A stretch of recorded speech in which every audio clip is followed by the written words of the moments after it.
안녕하십니까. 이지피지 행동분석입니다. 저는 감염병 전문가도 아니고 의사 선생님도 아니기 때문에 의료적인 조언을 드리기는 어렵지만 그래도 상황이 이러하니 몇 가지 이야기를 해보는 것이 도움이 되겠다는 생각이 듭니다. 저는 영국에 있는데요.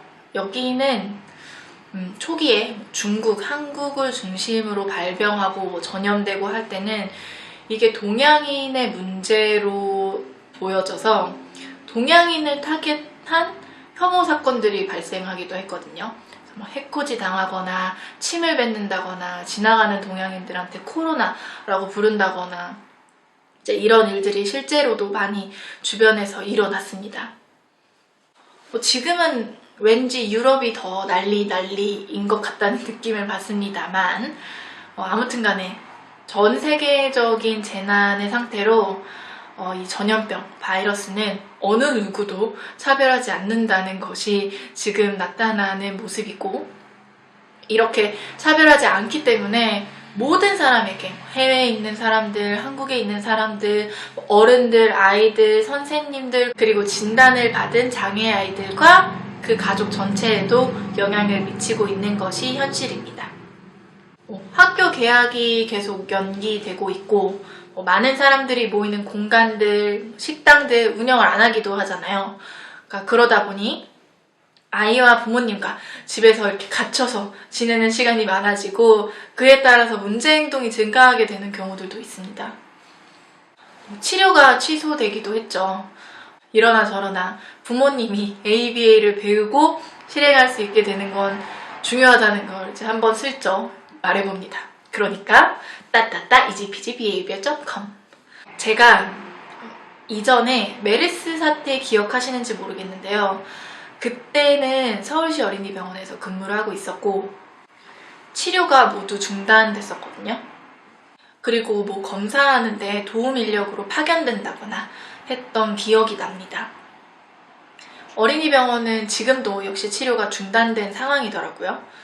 병원이다 보니 이런 국가적인 사태 때 치료를 중단하게 되는 일들이 있게 되는 것 같고, 사설 치료 기관들은 운영이 되는 곳도 있고 잠시 쉬었던 곳도 있고 각각 대처가 다르신 상황인 것 같습니다. 그리고 치료할 때 한동안 마스크를 써야 됐던 적이 있었는데 이게 그냥 컴퓨터 앞에 앉아가지고 일을 하는 그런 종류의 직업이 아니잖아요. 정말 어렵거든요. 그래서 특히 저는 안경을 쓰는데 정말 힘들었어요. 그리고 이게 치료를 할 때 언어적인 영역을 다루잖아요. 입모양을 보여줘야 될 때가 있고 아이가 발음 연습을 할 때도 있고, 그런데 이제 이런 부분들이 마스크를 계속 써야 되면 현실적으로 되게 어려워지는 거죠. 아무튼 간에 분명 여러 방면으로 영향을 미쳤고 앞으로도 모르지만 계속 지속적으로 영향을 미칠 수 있으니 어떻게 하면 조금 더 안전할 수 있을까 생각을 좀 해봐야 되지 않나 하는 마음이 듭니다. 일반 아이들도 이해하기 되게 어려운 부분이에요. 주변에 아이가 있는 부모님들은 이야기를 들어보면 손 씻어야 된다, 무서운 거야, 아플 수 있어, 이런 이야기들을 계속 해주기는 하지만 아이들마다 좀 다를 수는 있겠지만 스스로 손을 더 열심히 씻게 된다거나 위생관념이 생겨가지고 조심한다거나 이렇게 행동으로 즉각 연결이 돼가지고 아이가 이렇게 바뀌기는 쉽지는 않거든요. 그리고 본인이 내가 손을 안 씻어가지고 아파! 이렇게 전후가 분명하게 되지도 않을 뿐더러 손을 씻는 것은 이제 자기가 직접 어떻게 아파보지 않고, 그러니까 경험을 하지 않은 상태에서 이제 미리 조심을 하는 부분인 거잖아요. 그리고 이게 눈에 직접적으로 보여지지도 않아요. 손을 씻어도 이게 그래서 병균이 사라졌다는 건지 아닌지 눈으로 확인하기가 어렵죠. 병균, 바이러스 이런 것에 대해 갑자기 이해가 이렇게 생겨난다는 거는 쉽지 않을 수 있습니다. 그래서 엄마 아빠들은 막 굉장히 무서워하고 조심하는데 애들은 뭐 전혀 상관없이 막 뒹굴뒹굴거리고, 코로나는 밖에서 나가 노는데 뭐 나는 못 나가냐며 뭐 입에 손 넣고 뭐 신경도 안 쓰는 그런 대담한 상황이 펼쳐지는 거죠. 저도 이번 기회에 이것저것 찾다가 더 많이 알게 됐는데요. 이제 아이들에게 이런 개념을 심어주기 위해서 뭐 병균이나 뭐 식기 관련한 뭐 아동용 책, 관련된 동영상, 노래 정말 많이 있더라고요. 그래서 아이가 어느 정도 좀 이해가 가능하다면 아이 수준에 맞는 걸로 좀 찾으셔서 이런 것들을 평소에 자주 보여주고 알려주고 하면서 적극 활용하는 것을 추천드립니다. 그런데 대부분 이제 자폐 진단을 받은 아이들은 더군다나 이런 개념을 교육시킨다는 거는 진짜 어려운 일인 것 같아요. 위생관념뿐만 아니라 안전에 대한 개념도 마찬가지잖아요. 모든 어떤 개념을 심어준다라는 것 자체가 쉽지 않은 게 사실인 것 같습니다. 자폐 진단을 받은 아이들 역시도 국민안전 수칙을 잘 지킬 수 있으면 좋겠죠? 사실 뭐 엄청 특별한 뭐 방법이 있는 거는 아닙니다만 그래도 짚고 넘어가면 좋을 것 같아요. 손 씻기는 치료실이든 집이든 어디서든 쉽게 많이들 하시는 것 같아요. 근데 또 한편으로는 이 손 씻기에 중점을 두고 집중적으로 이렇게 무게감 있게 이걸 또 가르치지는 않는 경우가 대부분이거든요. 치료사로서 개인적으로 손 씻기는 가르치는 거가 아주 어려운 기술은 아니라고 생각되기는 해요. 다른 아이들이 배워야 하는 것들에 비교했을 때. 근데 보통 이걸 지금부터 이제 가르쳐야겠다라고 굳건하게 이렇게 마음을 먹지 않아도 시켜보면 얼추 하거든요. 대부분 특별한 교육 방법이나 절차 없이도 손 씻기를 대충 하는 친구들이 많이 있습니다. 물론 어설프기는 하죠. 완성도가 높지는 않아요. 저는 3에서 4세 정도의 정상 발달 아이들을 주기적으로 만나거든요. 일반 아이들을 지속적으로 만나는 게 저에게도 아이들의 발달을 이해하고 또 우리 아이들에게 치료적으로 접근을 할 때도 좀 도움이 될 것 같아서. 근데 이 아이들을 보면 놀라운 게 색칠도 하고 클레이도 하고 뭐 활동들을 해요. 근데 이런 것들을 하면서 손에 묻는다. 그러면 그 고사리 같은 손으로 잘 안 보일 것 같은데 저도 안 보일 때도 있거든요. 근데 본인들은 되게 신경을 써요. 저는 진짜 깜짝 놀랐어요. 나중에 손 쓰시면 됐지, 뭐 손 찢어야 돼, 이렇게 본인이 저한테 말을 하기도 하고요. 이 나이에 완벽하게 손을 씻는다는 거는 어렵죠. 완성도가 떨어지는 거 오케이. 그치만 이 아이들은 분명 손은 씻어야 된다. 밥, 뭐 간식 먹기 전에는 손을 씻는다, 이런 개념이 있어요. 이렇게 언제 손을 씻는다, 이런 영역에 대해서 많은 분들이 좀 놓치고 계신 것 같아요. 이제 이런 것도 우리 아이들에게 지속적으로 교육을 해줘야 될 필요가 있다고 봅니다. 단순히 자, 손 씻자, 손 씻어 해서 손을 씻는 것도 중요하지만 밥을 먹기 전에 손을 씻는다.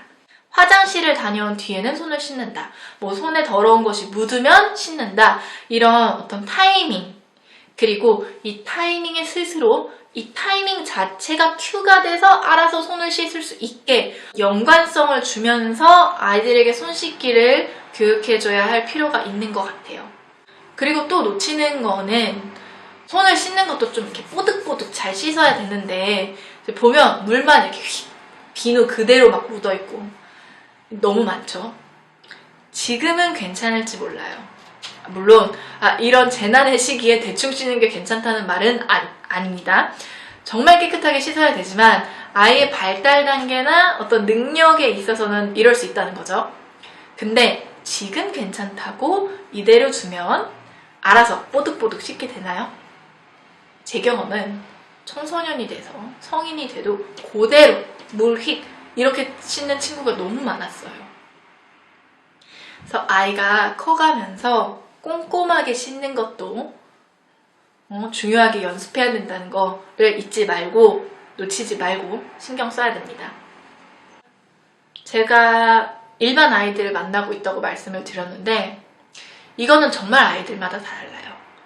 만 5세가 넘어가고 학교에 가는 나이의 아이인데 제 얼굴에다 대고 이렇게 에치 이렇게 막 침 다 튀기고 하는 애가 있고 3, 4세 정도밖에 안 됐는데 옷으로 가리고 이렇게 재채기를 해서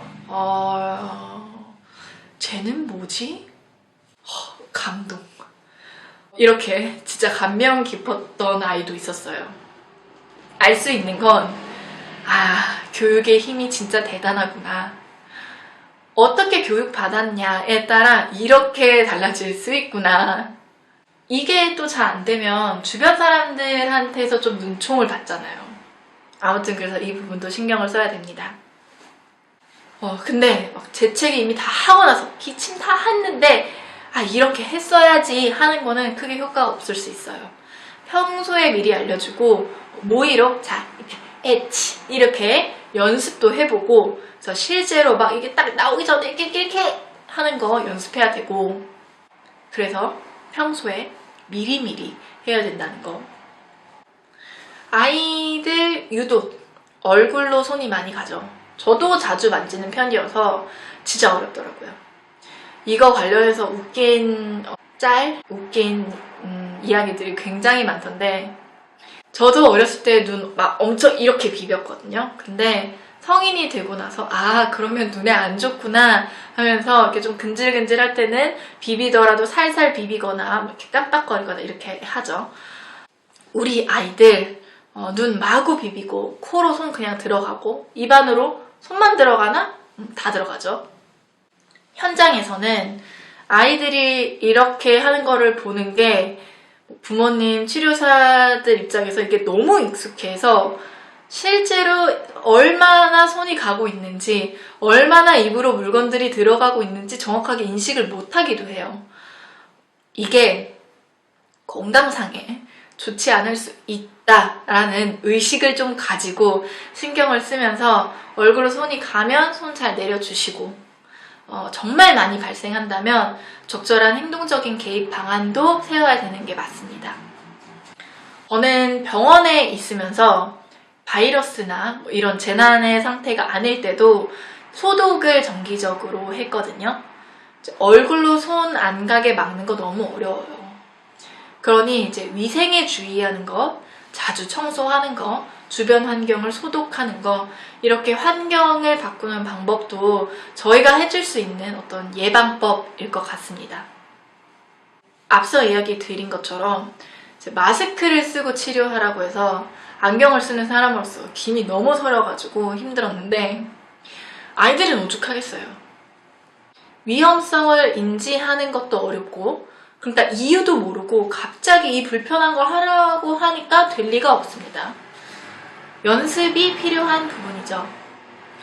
이거는 이 코로나 사태가 끝나더라도 미세먼지, 황사 이런 상황에서 또 한 번씩 써야 되는 일들이 생기잖아요. 그래서 장기적으로 봤을 때 이걸 목표로 연습하면 도움이 될 수 있는 부분인 것 같아요. 이전에 옛날에 정말 옛날인데 치료할 때 안경을 써야 되는 친구가 있었거든요.